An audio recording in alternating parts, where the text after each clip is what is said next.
Dolphin belly. You're going to hear this bait mentioned a lot down here in South Florida. It's a very, very popular bait in the Keys, as well as right out front of here in Hollywood and Fort Lauderdale area. We do catch a lot of dolphins, so a lot of guys do use the dolphin belly. The bottom portion is cut away from the top section of the dolphin. You're going to notice when I rig a dolphin belly that I actually cut away the fins at the bottom here. There's a hard bone structure inside, which I like to stay away from. I think it makes it harder to hook them. So I'll actually cut the fins off right there, just actually in front of it. So we'll take that off, and that leaves us with a nice clean belly portion. Once you go in, you can actually clean out the belly portion. Basically, there's a lining inside the stomach. And again, if you have the place to do it and you can take the time, it's definitely worth getting everything clean, drying your bait before you rig it. And basically, this is what we do. Now remember, we rig a lot of baits at one time, and we have to be consistent with what we do. So, we may rig 30 or 40 of these baits at one time. So again, when you're set up and you've got all your tools in place, you're going to see our hooks. We're going to go into the things we talked about before. But again, everything's positioned so that it makes it easy for you to rig. This particular bait's about 12 to 15 inches. So what I'm going to elect to use in a bait like this is 2 hooks. Some guys like one and they can bring it way back. Some guys like one right up here, so it gives a lot of action to the back of the bait. This particular bait I like 2, and what you see here are 2 11-0s. It is the tuna bend hook. You've got on this back hook, you're going to notice this black. That's electrical tape. Basically what I'm doing with that tape is I'm taping that so that it stays consistent and it doesn't fall over like you see that front one doing. So as my back hook, once that one is actually lodged in the bait, it gives some sort of a consistency so that that thing's not all over the place. Basically, you've got your 2 hooks, and what you're going to end up seeing in the bait is this. It's going to lay just like that, and that piece of monofilament is going to be between the 2. So that's really what you're looking at. To get started with this particular bait, I'm going to try and make it easy for myself, so I'm going to go to my ice pick. I'm going to take my ice pick, I'm going to look at where my hooks are going to come out, and my eye on my hooks are, and I'm going to go and I'm going to make a mark. So I'm going to line up the eye of the hook, and I'm going to make an incision at the base of the dolphin belly. And that's where my mono is going to go in. That being said, once I come down here, I can look at where my hook's going to come out. So I'm going to put my thumb right there where that hook's going to come out. That's my indicator from the inside or the outside. So I'm going to make a hole there. I'm going to ride back down to the base of the dolphin belly, and I'm going to make an incision right there. So I know where my hooks need to come out based on where we're at. At this point, I'm going to come in, I'm going to turn my bait over, I'm going to go in to my mark, the same. Again, make sure when you're looking at this now, take a look. Hooks out, basically at the top, even if you did it from the inside. Before you actually hook that, don't ruin the bait by putting the hook in there if it's not in the right spot. If I look at that closely, there's my eye. This is where my hook needs to go in, right there at the back. So even if you wanted to mark it with your hand, I can feel my hole there, and I go through. At that point, both hooks are coming out the other side of the bait. Looks like it's lined up perfectly, where I can go in and now put my mono into this bait. Remember, we're using 300 pound with our E-crimp, Momoy extra hard. Put your crimp on. You're going to go through. You'll actually go through the eye of the hook. And once you're through the eye of the hook, basically you can find your hole on the other side midship of that strip. So crimp on first, through the eye, not through the mono here. Don't touch the mono with a loop. Go through the eye and out the other side. Put it inside your crimp. Pull it down. Okay. At that point, basically I'm ready to stitch this bait up. One other note on a dolphin belly. A lot of guys will cut out this bone right here and floss the 2 together. I actually like it. I think it gives a little bit more sturdiness to the bait. And with the dolphin belly, it's still got flexibility on the back end to give it action. which again, if your bait's got good action, you know, it has a tendency to get bit more. If it's a dud or doesn't really look that good in the water to you, it's probably not going to look that good to them. So, as far as stitching this bait up, let's start with our first stitch. Again, we're going with our serrated knife and our 50-pound floss. We're going to take our 4-inch needle. Okay, we're going to go through the eye, and I'm going to twist 2 or 3 times. That'll make that sturdy. I'm going to open this back up. I'm going to look at my 2 hooks and where they're placed, and I'm actually going to go through this back hook, the eye of this back hook, and outside the bait. What this is going to do is it's going to tie that hook to the actual skin of this bait inside, and it's going to make it sturdy. I don't really want my hooks riding around inside there, being able to move around. So I'm going to go out, and then I'm going to come back in. When I come back in, you can see where I've gone out, and now I'm coming back in. So at that point, I'm tying. I'm going to take an overhand loop. Just take the 2 tag ends, make a loop with it, stick the other 2 in that loop, and pull the 2 together. That'll tie that eye in place right there.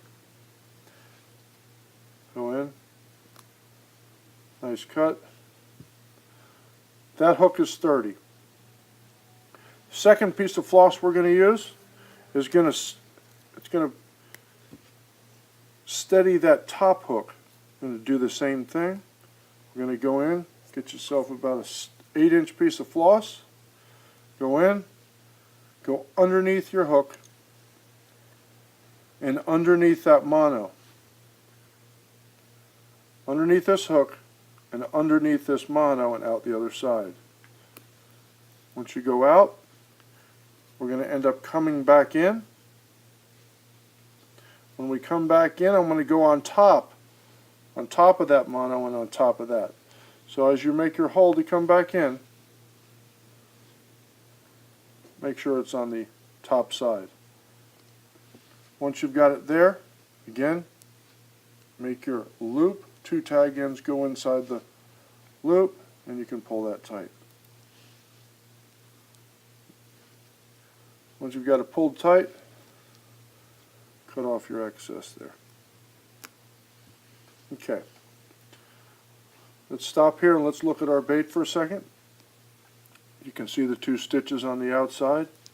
Basically, inside the bait, through the eye of the hook, around the main line that's connecting the 2 hooks, and around the actual hook itself. So that hook, those hooks are sturdy in that bait. Remember, again, we're daytime sword fishing. This bait at times can be a half a mile from you. So we want to be able to make something that's very, very sturdy. At this point, what I'm going to do is I'm going to go ahead and floss this bait up. I'm going to stitch up this cavity. There's no rhyme or reason to it, really a wrong and right way. Basically, you're just trying to close that up. One thing that you do have to remember in doing it is to pick a long enough piece of floss. So, rule of thumb, I take about 3 lengths of the bait. 2, 3. The 3 lengths of the bait, I know I can go up and back and still have room for the width of the bait. So, got our long piece of floss. Sometimes at the end of that wax material, you got to pull it straight or it won't go into that hole there. Let's try the other end. And at times you're going to have to do that, especially if it's wet. So make sure you get in there, pull it. It's going to give us a struggle today, but that's okay. You got it in. Go ahead and roll it a few times. Pull it tight. Now, we're going to start to stitch. I'm going to start up here at the top of my bait. I'm going to go through. I'm going to pull out my excess. I want to make sure I leave enough floss on this end to tie that knot. Pull that floss towards you. Come on down. Let's go through. Go ahead and pull tight. Don't be afraid to pull that tight. Dolphin skin is very, very tough. Come on down.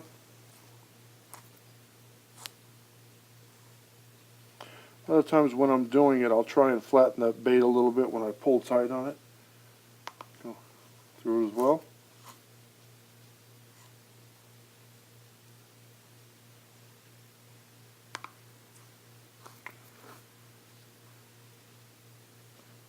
Continue on down the length of the bait.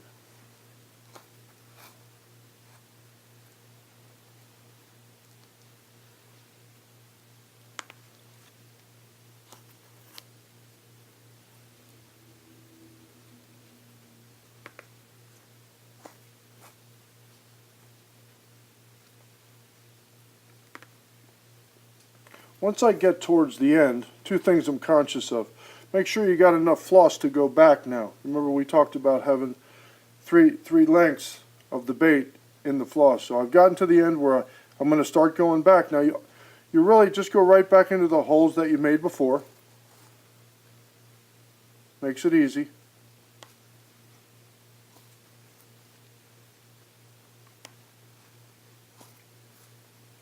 You get that crisscross pattern to it. I always joke with the guys when I'm on a charter or on the boat and people are watching me rig a bait. They, gosh, you know, you really sew that up like a doctor. I said I used to make baseball gloves for a living, and I don't laugh, and they think and then I start laughing eventually, and they think I'm whacked out. Anyway, at the end here, we've gone through all of our stitches. We went all the way down. Now we've come all the way back, and I've got the two tag ends. We're going to make that loop. Put the two tag ends inside. Pull it out. And pull it tight. Trim off the excess. Okay. I'm going to take this off for 1 second, just so you can get a good look at what we're doing here. We've got two hooks that are inside this bait. The reason I'm taking that mono off is so that you can actually see how this thing is positioned. You can actually see the eye of the hook there, okay? And remember, that's tied in here. You still got flexibility to this bait. It's stitched up. This is a very, very tough bait. Again, in recapping, here you can see from the outside where your stitches are. I think that may be one of the reasons I like red as well, is because I can actually in the end see what my bait looks like and how it's presented.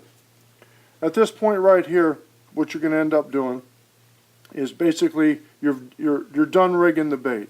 I know my hooks are placed where they need to be placed. At this point we're going to put our finishing touches on it, and we'll be ready to fish this one.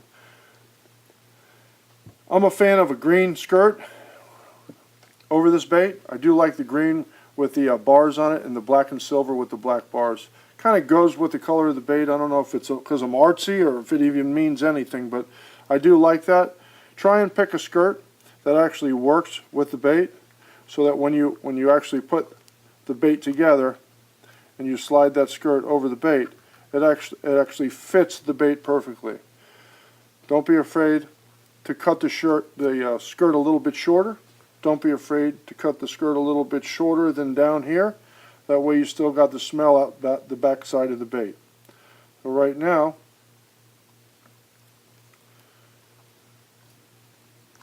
dolphin belly, ready to fish. In some cases, you know, one last thing I want to point out about this skirt and these hooks.